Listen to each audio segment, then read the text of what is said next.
All right, how we doing, everybody? It's Alex Barth along with Evan Lazar live from Gillette Stadium in Foxboro in the media room as we are waiting on the Patriots' final pick of the evening.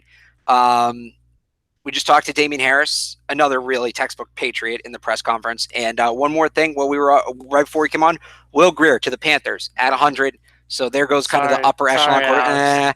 But you know what? He won't play in Carolina. So if he's bad, nobody will know. And I wasn't wrong. So little bit of consolation in that, you know? Yeah. So, I mean, to talk about it's an interesting pick. Legitimately, though, the Panthers were in the market for this entire time for a quarterback to, I wouldn't say push Cam Newton, but just give them something behind Cam Newton in case Cam Newton starts to decline a little bit. And they're sort of looking sideways, I would say, to the future without Cam Newton. So that's where this pick was a guy who's had injury history. Yeah, in that shoulder. He had a shoulder injury last year, I believe it was. Or maybe the year before, that really took a lot of zip off of his fastball.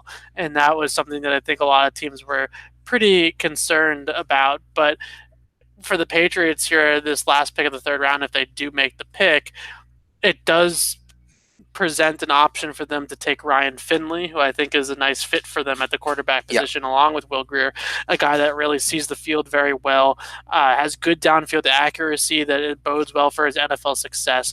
The other thing I really liked about him was that he had some really good playmakers at NC State, Kelvin Harmon, Jacoby Myers, that he just kind of knew how to distribute the ball to those guys. He knew that he wasn't going to wow people with arm talent and make any of these ridiculous, Patrick Mahomes type throws. So he just put the ball in places that his playmakers could go make plays, and that's kind of what he did. He was like a point guard of that offense, which is not. He's a guy that I think a lot of people have talked about as kind of like a high floor.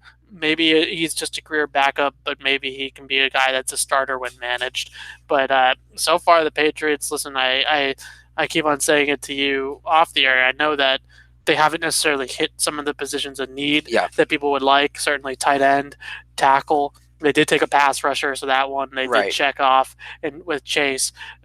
But a corner and a running back certainly wasn't what people wanted.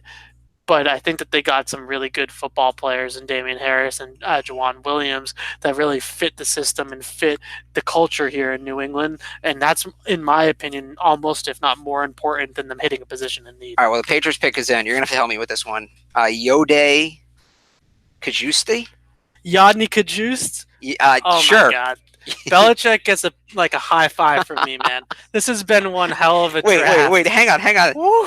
Yodny Kajus. Yodny Kajus. Bravo. Like caboose, but Kajus? Kajus. Bravo, Bill Belichick. Bravo. So how about this, Alex?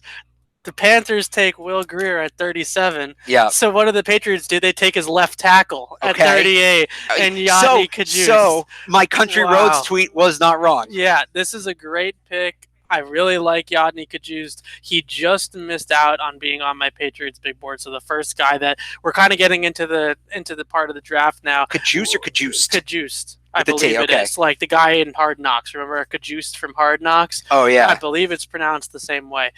This is a guy who's extremely heavy-handed. He played left tackle in West Virginia, and he protected Will Grier's blind side, which when you have, a guy, an NFL quarterback like that, that's pretty good, that you're going to trust him to protect his blind side. This guy has a ton of power, very strong hands, very good people mover in the run game. I also like his ability to really move his feet pretty well in pass protection too, and I think he can pass protect. He's a perfect swing tackle. This is exactly what you wanted out of a swing tackle. You're going to get a guy that can play both left and right tackle. He's got the movement skills to play on the left side in a pinch, probably better off as a right tackle. He's a little bit undersized. That's kind of, the knock on him as to why he maybe fell a little bit in this draft, but this is a great pick. This is a position of need, a guy that really showed out in a good conference on a good team protecting a good quarterback. So, Belichick.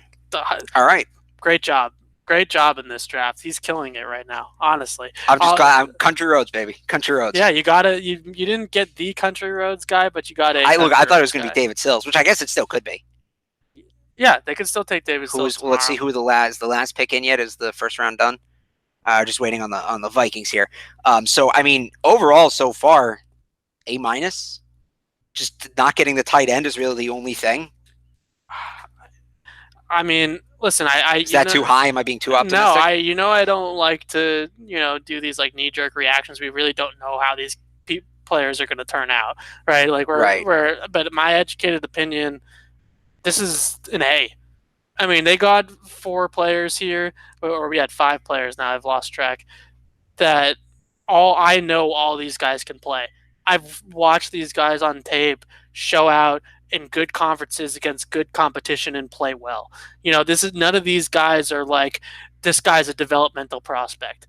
You know what I mean? Like all these guys are proven commodities that have played well at high levels for good schools under good circumstances against good competition. So they've really gone name brand here.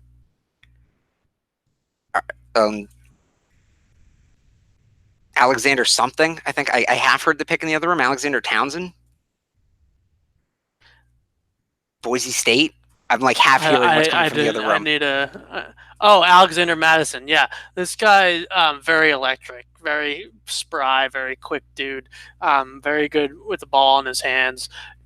Not a bad pick by the Vikings by any means. He's maybe a little bit like more explosive, I would say, straight line speed than Dalvin Cook, who I love. All right, so there you go. Rounds 2 and 3 in the books. We will. I guess we'll take a couple questions here. We'll do questions for 2 or 3 minutes, and then we'll talk to Nick Caserio. We'll do our videos. Everything will be posted on CLNSmedia.com later on tonight, and then you'll be able to find it in the morning too, and on the CLNS YouTube page. And we'll be back tomorrow discussing more. We'll be live again. Make sure you're subscribed. Make sure you're following at Patriots CLNS on Twitter.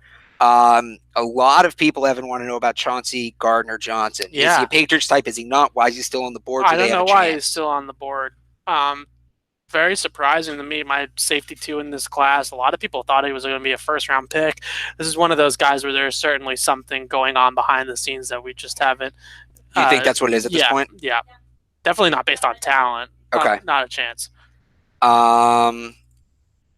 Some people want to know if Cameron Fleming is a comp. Maybe, yeah, I think for Kajust, obviously. Yeah, I knew what you meant. I think that that you would hope that maybe he can be a little bit better, and I think that there's a chance. All right, so we're gonna wrap this up. Yeah, so there's a chance. I mean, I had Kajust as like a second-round pick. Like I had this guy I think can start at the NFL level, probably on the right side. Okay, one more before we wrap it up. This is an interesting take from Nikolai, or was it Nikolai? No, Rensis. Sorry. This draft has been a bunch of solid singles, right? I think somebody else further up called it a home run or something, a bunch of solid singles.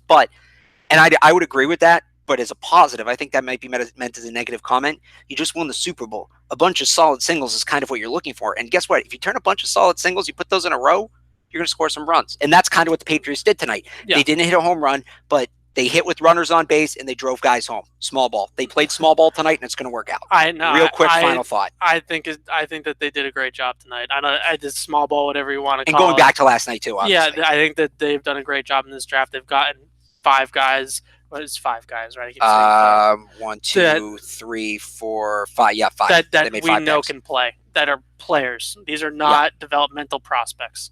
Okay. We will have analysis from Caserio and our own out on the field coming up, CLNSmedia.com. We'll be back tomorrow. Make sure you're following at Patriots CLNS on Twitter. But that will do it for the live portion of our programming tonight. For Evan Lazar, I'm Alex Barth. This has been powered by betonline.ag. Visit clnsmedia.com /win. Use the promo code CLNS50 today. From Gillette Stadium, for Evan Lazar, I'm Alex Barth. Thanks for watching.